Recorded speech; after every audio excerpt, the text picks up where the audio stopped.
Kasus Dr. Lois Owin dilimpahkan dari Polda Metro Jaya ke Mabes Polri.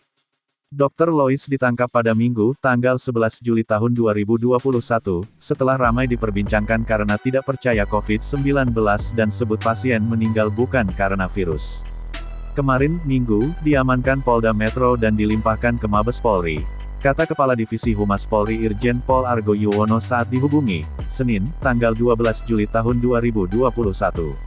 Soal penangkapan Dr. Lois sebelumnya juga dikonfirmasi Kepala Bagian Penerangan Umum Divisi Humas Polri Kombes Pol Ahmad Ramadan. Ramadan menyatakan, penangkapan dilakukan personel tindak pidana siber Direktorat Reserse Kriminal Khusus Polda Metro Jaya. Ia ditangkap kemarin, yang menangkap personel PMJ, ujar Ramadan. Terkait pandangan dan sikap Dr. Lois tersebut, Majelis Kehormatan Etik Kedokteran Ikatan Dokter Indonesia (MKEKIDI) telah melayangkan panggilan.